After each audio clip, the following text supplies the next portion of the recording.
Augusto Pinochet's dictatorship was one of the most terrifying and violent periods of Chilean history. Thousands of citizens were murdered, were tortured. This was the period when that ominous word, the disappeared, emerged. Chile was seen as an island of democracy in Latin America until the Pinochet regime. They said, yes, this is the one we want. And they told me to walk out of the hospital slowly and make sure that I didn't run, because they had two guns that they showed me to shoot me if I made any attempt to run. General Pinochet's regime was a criminal regime. I think that's the most succinct way of putting it. I believe the Pinochet dictatorship radically changed the trajectory of Chilean history. And even today, the discussions that Chileans have all the time, they are rooted in things that happened in the 70s and the 80s, both in terms of human rights violation and in terms of the economic policy that was implemented.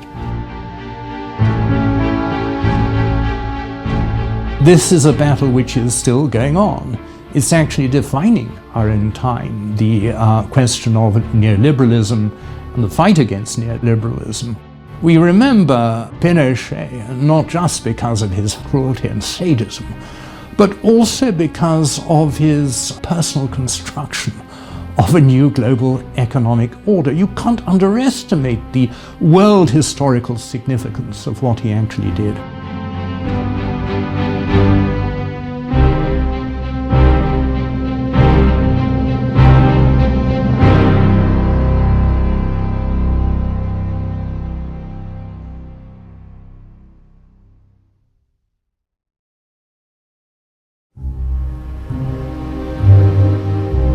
In the summer of 1973, the government of Socialist President Salvador Allende was falling apart.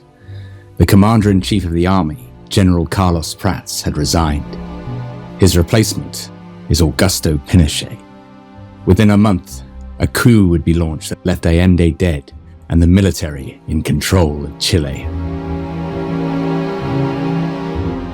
I was a medical student, the second year of medical school, and the coup happened on the 11th of September 1973, and I was going normally to the university, and I did reach the university when I heard that a coup was ongoing.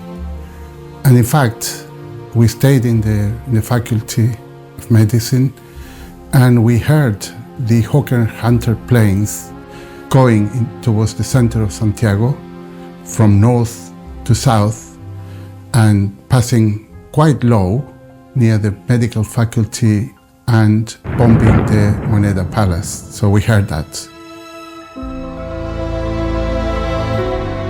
Pinochet was appointed by Allende to be head of the army, and so he trusted Pinochet. Pinochet's predecessor, Prats, had to resign because the trigger was the wives of the senior officer corps demonstrating outside his house. Prats was a minister in Allende's government. He was briefly, I think, vice president.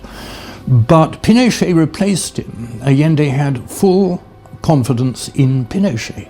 General Carlos Prats was the head of the army in Chile. He was appointed in 1970 after the murder of General Schneider by right-wing extremists. It was a coup attempt backed by the United States. General Prats was a constitutionalist. He believed in the elected government. He was loyal to Allende until the end. And so elements within the Chilean military that were right-wing were opposed to him. They thought he was a block to any attempts to organise a coup. But Carlos Prats recommended to Salvador Allende that he appoint General Augusto Pinochet in his place, because he believed that Pinochet was loyal to the constitution just like him. He believed that Pinochet was a Democrat just like him, because Pinochet had shown no sign of being a right-winger, of having political views. He'd professed his loyalty to Allende again and again. He'd said, I'll lay down my life to defend the constitution and the elected government. So Carlos Prats recommended Pinochet as his successor, and so in August 1973 Pinochet became Commander-in-Chief of the Chilean Armed Forces. By September of 1973, it was clear that Chile was about to suffer another in a long line of coups d'etats that had recently overthrown other South American governments. After his recent promotion, Augusto Pinochet had to decide if he was in or out in the overthrow of his new boss, Allende. Certainly, I think Allende was a man of incredible integrity. He was, I think, convinced, or he sounded convinced, that the armed forces in Chile were democratic and were constitutional, and that they were never going to stage a military coup in Chile. Chile had a relatively long history of democratic governments. So there wasn't many precedents where the army had interfered. And I think that also led to many people to believe that that would not happen, because there was no really tradition of military attempts or military coup. There had been some at the early parts of the century, but certainly not in the past 50 years, or certainly 40 years even, that Allende had been in politics. So I think we always felt, wrongly we can see now, that in Chile the army was going to be constitutional, they were not going to have a military coup. There wasn't any tradition of that. We were wrong. Pinochet must have been thinking about what to do in the situation of increasing instability, increasing violence, and a sense of paralysis with the government. And so I don't doubt that he was considering his options. And although he himself in his memoirs afterwards discussed planning seditious activity long before the coup, there's no evidence of that as yet. CIA documents from the time say that he was apolitical during Allende's government. I think one document refers to his wife and son being pro-coup, but not Pinochet himself. And this is why I suspect he was actually an opportunist. When he realized that the coup plans were so far advanced that they were going to happen with or without him, really, he must have also known that he, as the commander-in-chief of the army, the biggest part of the Chilean military, would, just by taking part, be able to take it over, and that would open huge opportunities for his own power and for his own succession, as it were. And I think this is what happened. On the Friday before the coup, the delegation of Chilean officers, seditious officers, went to see Pinochet and demanded to know what his position would be. They'd been demanding for some time, and it was only on that Friday that Pinochet gave an indication that he would support them. And the coup happened, 4 days later. So when the coup started to unravel in the morning of September 11 in 1973, many different events started to unfold, and Allende learned pretty quickly about what was taking place. So the first movements were in the morning, 6, 7 a.m., and the Navy started to retreat some of their exercises that they were going to implement that day, and it became clear for everyone that something was happening. Salvador Allende pretty quickly gathered everyone who was working at La Moneda Palace, so the government palace, and he asked them to leave the building. Then he just stood there trying to resist. So he said he was warned that a military coup was going to take place. So he was offered the possibility of surrender and leaving the position of president, and he said no, that he had a democratic mandate from the people to be president, so he was going to stay there to fulfill that commitment. And then, well, the rest is history, like they say a little bit, but basically he committed suicide when the military was bombing the government palace. Salvador Allende killed himself with a gun given to him by his friend Fidel Castro. His family managed to escape to exile in Mexico. The coup had succeeded, and the heads of the Chilean Navy, Army, Air Force, and National Police comprised a new junta that ruled over Chile. But it was Augusto Pinochet who emerged as the supreme ruler of all. The Moneda Palace in Santiago. There's more than enough evidence of the battle for the takeover of that palace, destroyed by remarkably accurate pinpoint bombing by the Chilean Air Force. But now the military regime has a harder task. Having won the battle for the palace, they have to win enough political support to stay in power. And that means they must try to convince those who supported Dr. Allende that they shouldn't have done so.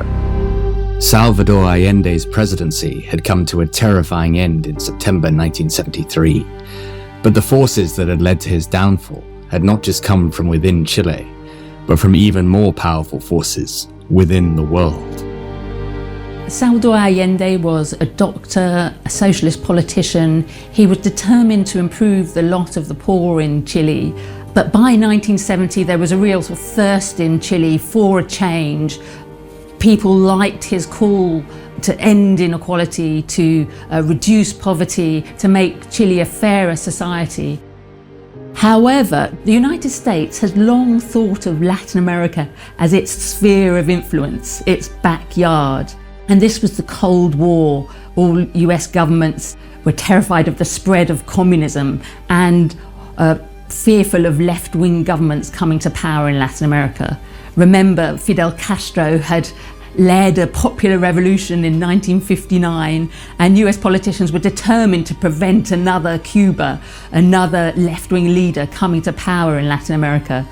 Henry Kissinger famously said of Chile, "Why should we stand by and let a country go communist just because of the irresponsibility of its own people?" The issue that was raised was whether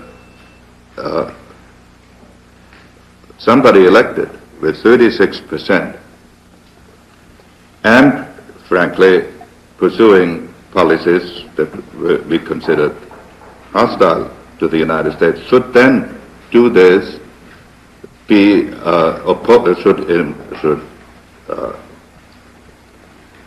be enabled. You have the zeitgeist of an era, and the zeitgeist of 1970 was radical left. The Soviets seemed to be winning the Cold War. And so Allende comes into this febrile mix with a radical socialist program. But it is not communism. But it is a radical transformation of society. Now, he increased the incomes of the very poor. He made all education free, universities free, and so on and so forth. What Allende was actually introducing was no more than a North European welfare state, which we have today in all North European countries, this one included. That is all he was doing on that front. And in fact, 45% of GDP was government spending. But that's pretty much the norm for North Europe today. In fact, it's quite considerably less. The vulnerability, I think, and the dogmatic part of it, the ideological silliness, was the program of mass nationalization and confiscation, because by doing that you alienated America, amongst other things. The general population is always being afraid of communism. I mean that's something that it penetrates. It's a very good weapon to use to scare people. It's going to be communist or communism, and so it's easy for them to do that and to say, oh no, it's going to be a socialist country, and people tend not to understand the differences sometimes. Kissinger and Nixon started to think about a strategy of how to unseat Allende since the very beginning, since he was democratically elected in September of 1970. It was a complicated operation because the United States has always been or trying to appear as a champion of democracy, so they didn't want to intervene overtly. So they decided to basically do covert operations to try to destabilize the Allende government. And then they did that through many different strategies. And when the coup took place, they were obviously pleased. Nixon and Kissinger facilitated the coup. They coordinated everything through the institutions of the US state and the para-institutions of the US state, transnational corporations and so on, with the assistance of local actors like the Brazilian government and other governments like the British government, the Australian government, we now know was also involved in supporting this seditious activity, in undermining Allende's government. Fundamentally, I don't believe that the Chilean right, as it were, the elite, had the social strength, had the institutional capacity, had the political strength at this juncture by 1970 to overthrow Allende by themselves. And I think this is clear when we think that despite American involvement, despite this huge economic, social, political pressure that was applied, the terrorism campaign, it still took 3 years for that campaign to destroy Chilean institutionality and create the space for a man like Pinochet to take power. That's why I think it's less facilitation and it's more orchestration. Once the coup d'etat was successful, the notorious caravan of death descended upon Chile. This Chilean army death squad carried out dozens of summary executions, whilst thousands more were arrested, imprisoned, tortured, and disappeared. We were detained by the police and taken to the Ministry of Defense and, treated quite roughly, and eventually to the National Stadium where they were concentrating people from all parts of Santiago, and heard lots of shots and people being, we didn't know because you only heard the shots. We didn't know if they were killed or they were doing it just to frighten us. We didn't know at that time. Later we learned that some people were killed in the National Stadium. That was the situation.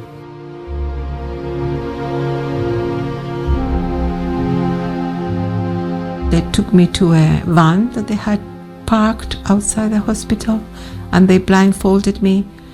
They took me, there are the 2 other people in the van, and they took me to one of the secret houses that they had, Villa Grimaldi, notorious place where many people disappear from there.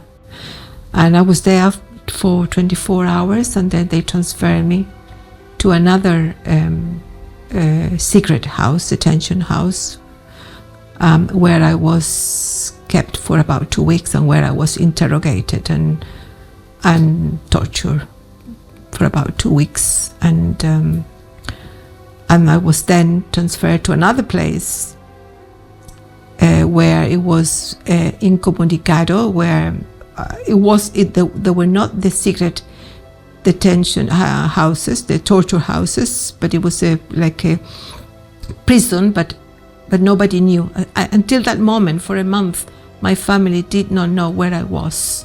So I was then, finally, after the month, I was then, as I said, I was transferred to Cuatro Álamos, where it was mainly a place to be incommunicado. But I wasn't blindfolded, I was with other prisoners in one cell. And then it was a place mostly that would take you to recover from the injuries or whatever had happened with the torture. And after a week, I was transferred to Tres Álamos, one of the many concentration camps that they had built around the country. And I was there for about a year. And only when I got to that place is that my family got to know that I was alive, and then they could visit me once or twice a month. I was bruised. I was never unconscious. We were hit with rubber truncheons, and to create obviously internal hematomas and things like that, but not to have an open wound in the skin. So they took some precautions in that respect. The main object, because we were not a target group, then the main thing was to frighten us and to see if we could give them some information that they could follow up. So, as I said, this was a period of mass detentions where they were not targeting particular people. Cleverly enough, electric shocks don't leave much marks unless except burns, which they can go. And electric shocks in certain parts of the body don't leave marks, and which was the main type of torture that we're applying. And punches, yes, and some people would have them, but it wasn't the most common. It was mostly electricity, hanging, and things that do not leave obvious marks in the body, and that after a week or so, I mean, it was to recuperate mentally as well as physically. So we were certainly not given any medicine. I was taken to one of the very notorious secret torture houses that they had, which was called the Venda Sexy, because of the type of tortures that were applying mainly to women, in addition to the standard methods of tortures, where they also used a dog that had been trained to make sexual advances in women. And I was taken to that place, subjected to these tortures, and it was also well known because many prisoners there were raped, and I was certainly raped twice. And that was the fate that the majority of the people that were in that place were subjected to, or had. One of the defining characteristics of the Pinochet dictatorship in Chile was the drastic economic experiments that were conducted on the country under his rule. The question of Pinochet and Chile being a laboratory is the great million-dollar question. We have the Chicago School, the Chicago Boys, we have Milton Friedman's book, Free to Choose. Pinochet does something really extraordinary because previous dictatorships have always been about the nation. They've been about the fatherland. They've been about national power. They've been about ethno-nationalism, etc. They haven't been about free markets. Dictators tolerate free markets, but what they seek ultimately is the glory of the nation, and secondly, control. So with many dictatorships like Franco's Spain, we're really talking about the corporate state. Chile was about something far, far different. It was about shrinking the state to invisibility. So pensions were privatized, education was privatized, health was privatized. They privatized everything they could. There was about 30% unemployment in 1975, 76, when I was in prison and coming over to here. So this new model implanted by the Chicago Boys with the military boot to help it out, was a massive change. I should stress that people tend to think of Pinochet only as a brutal torturer and dictator, but the economic consequences of the models, that because he could do it only because he had weapons at that time, and push a program of mass privatization of state assets in a complete uncontrolled way. One thing to understand about Pinochet's economic policies is they went hand in hand with the repression. So his economic policies were carried out by a group of technocrats known as the Chicago Boys. They were economists who trained under Milton Friedman in the Chicago School of Economics.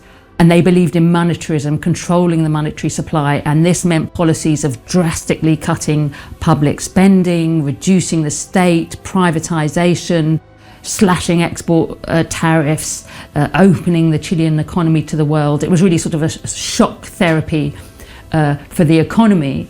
But at the same time, the armed forces were going round arresting and killing trade unionists, terrorizing trade unionists, banning independent trade unions, and therefore drastically reducing wages, making it possible for wages to drastically fall. And so these were part and parcel of the same strategy, that you cut public spending, you increased unemployment, but you made sure that there was no resistance by repressing brutally the trade unions. And it was the first country to do that, and it gave other people ideas. You see, when we speak of the Reagan or the Thatcher Revolution, we're speaking about a much later period in history. So Pinochet was a kind of generation ahead of Mrs. Thatcher and Reagan, and what he was offering was to make an entire nation a laboratory for a completely different way of being, where the state was a mere skeleton. It was to create a new order, a new economic order, an entirely different way, a radically new way of nation states to actually be. And it captured the imagination of people throughout the world. When the Conservative government got into power and Margaret Thatcher was named Prime Minister, the relationship between the UK and the Pinochet dictatorship got better.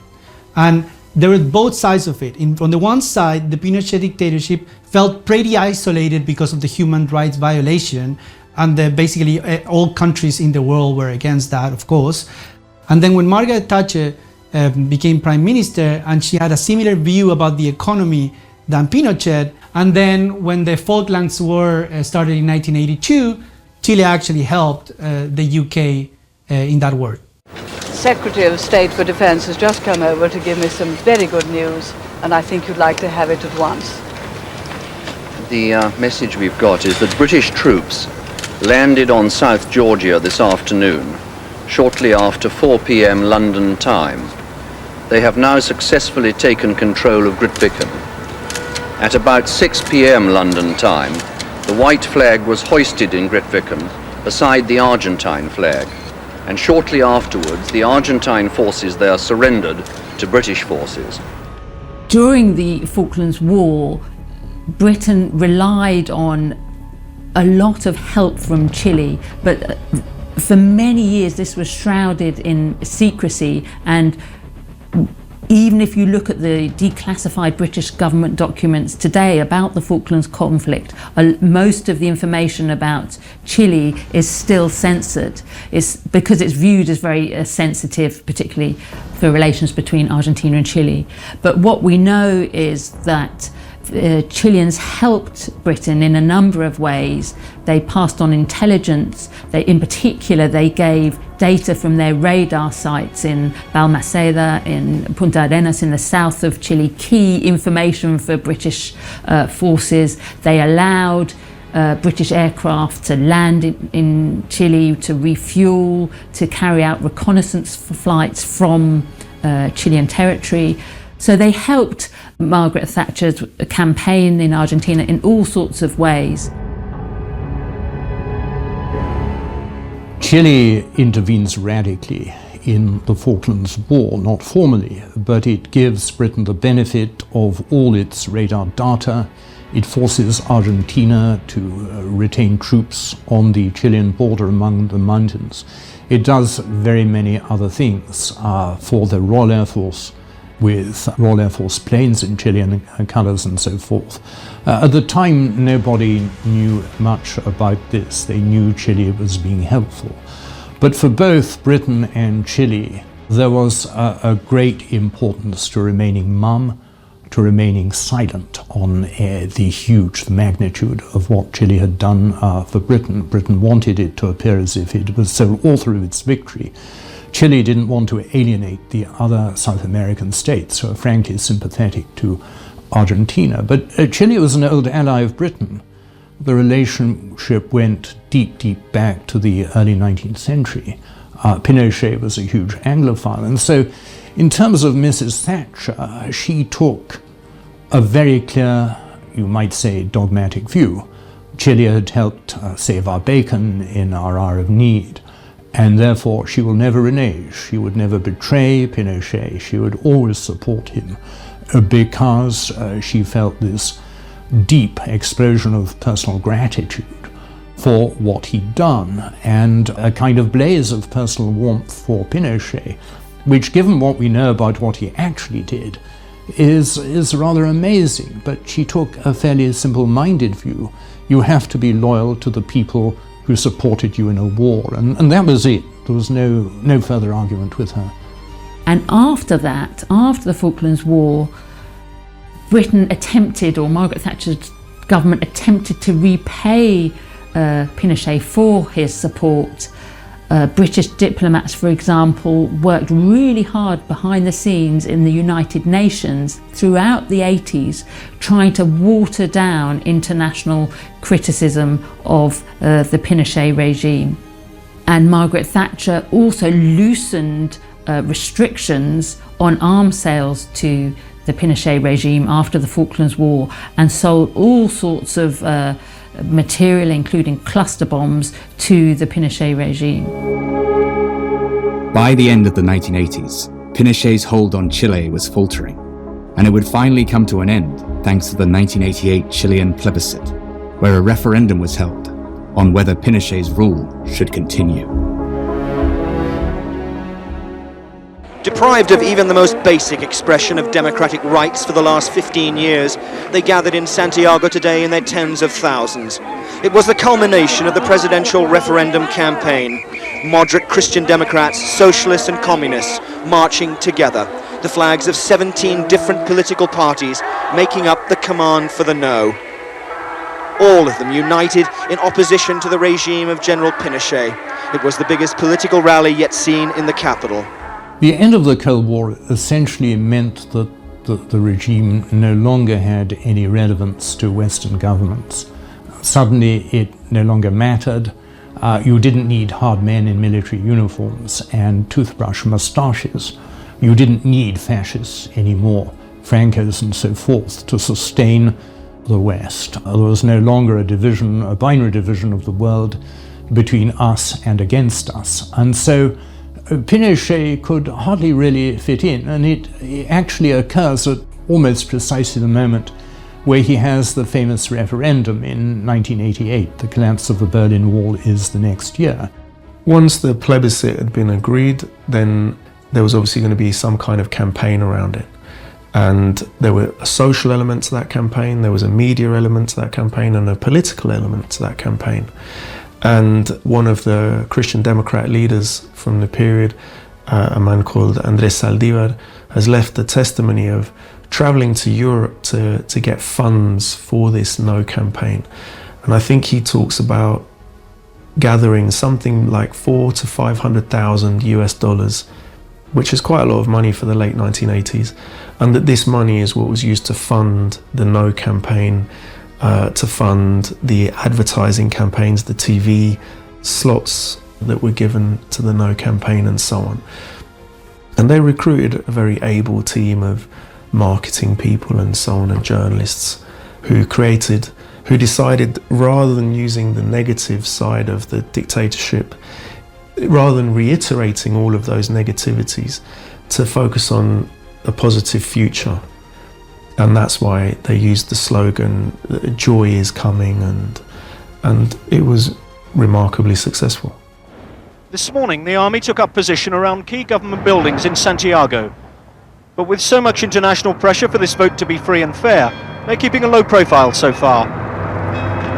The opposition's final opinion polls indicate a clear victory for them. The government insists otherwise, although ministers do admit it will be close. On the eve of this vote, then, the people of Chile have every reason to question what General Pinochet and the army will do next. In theory, then, this is Pinochet's last chance. In practice, though, dictators don't usually hand over power so democratically. It was a very important year. So the electoral registry was open for everyone to go and register to vote. Political parties were able to organize and provide a campaign to vote against Pinochet. And also the incumbent government, in this case the dictatorship, also organized political campaigns to try to win that election. And then after a very heated campaign of 1 month, where television was very important because lots of political advertisement was going through at prime time essentially, and also lots of rallies were taking place, and people for the first time were gathering and having a conversation about what had taken place in the previous 15 years. And there was a big discussion among the opponents of Pinochet whether he would accept the verdict of the ballot box. And in fact, there's evidence that because it was in his own itinerary, because he enacted the constitution in 1980, in the absence of electoral registers, so anybody could vote 2 or 3 times if they wanted to. So it was a totally, there were no international observers in that kind of referendum. And yet that produced a chronogram that would allow in 8 years for Pinochet to have a referendum for the continuation of Pinochet. And that referendum led to a very unexpected result for Pinochet, which was a 45% rejection of Pinochet. Pinochet did not take the results of the election lying down and attempted to hold on to power, but his influence over the military had faded, and a genuine democratic election was held the following year. Pinochet remained as commander-in-chief of the army for a decade and was made a senator for life. But in 1998, he was indicted in Spain for his crimes committed in office, and he would be arrested in London where he was receiving medical treatment only a few days later, in a stunning legal event that captured headlines the world over. So when he was still at the London clinic, we heard news through people that worked in the London clinic, that he was about to leave.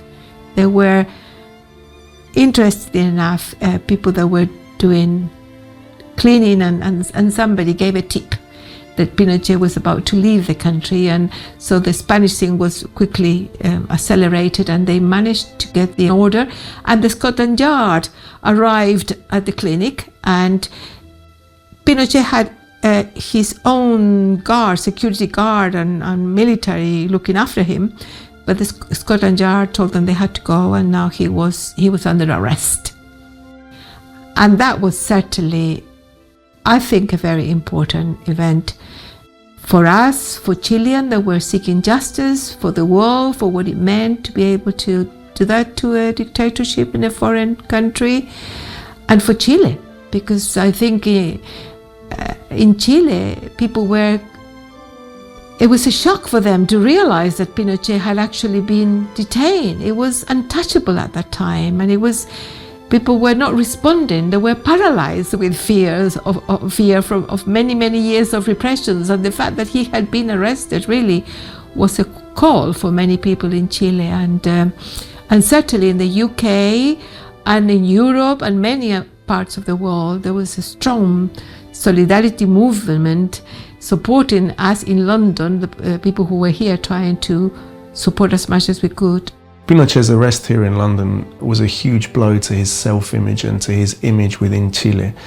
Also to the image held by those who supported the dictatorship even after finding out everything that had been done.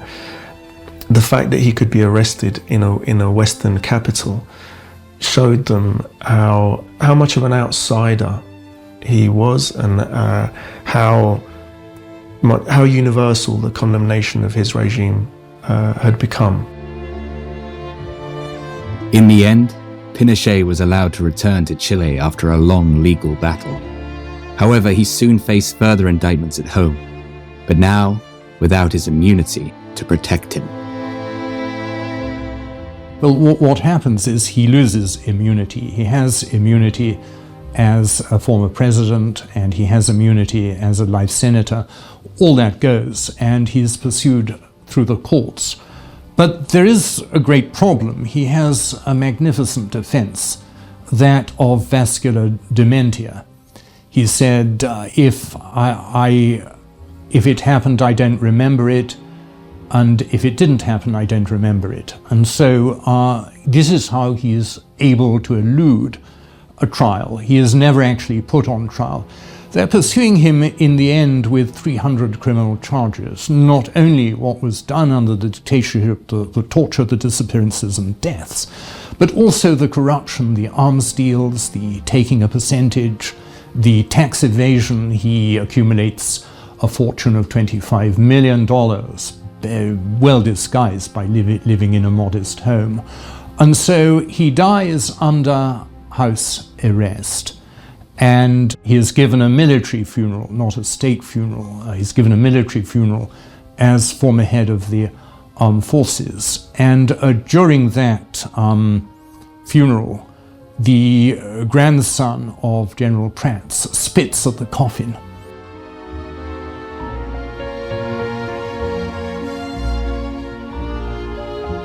I believe the Pinochet dictatorship permanently affected the way that Chileans treat each other, the things that they talk about, and what their aspirations are, and how much trust they have in the state, how much trust they have in the police, in the army, in their neighbors, how much trust they have in the political parties, and how much faith they have in governments in bringing them prosperity.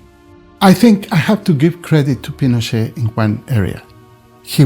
Although he was intellectually very limited, he was extremely foxy and pragmatic in some respects. And for example, he reserved 10% of the sales of copper to fund the military. So this didn't go to the coffers of the treasury. They went directly to the army.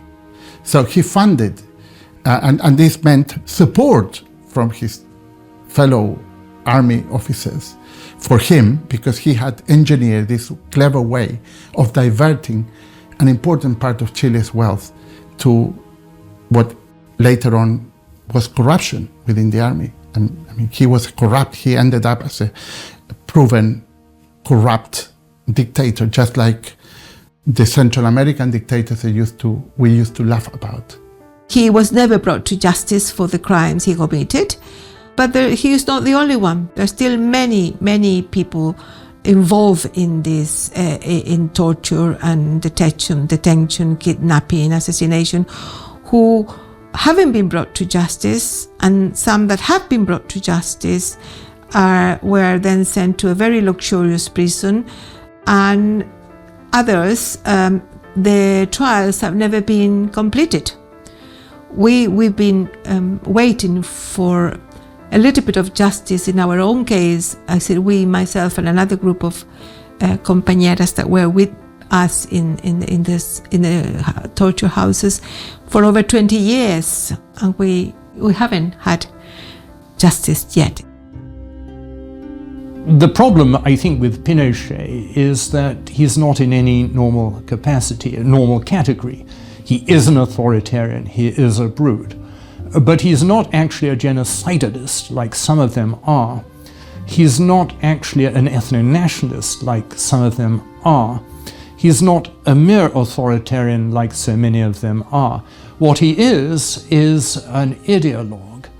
And that ideology suffuses our own times, and he was the beginning of it. He was the alpha of the world we live in today, which is an extraordinary conclusion to make, but he turned his entire nation into a laboratory, into a unique kind of economic experiment, and nobody really compares with that.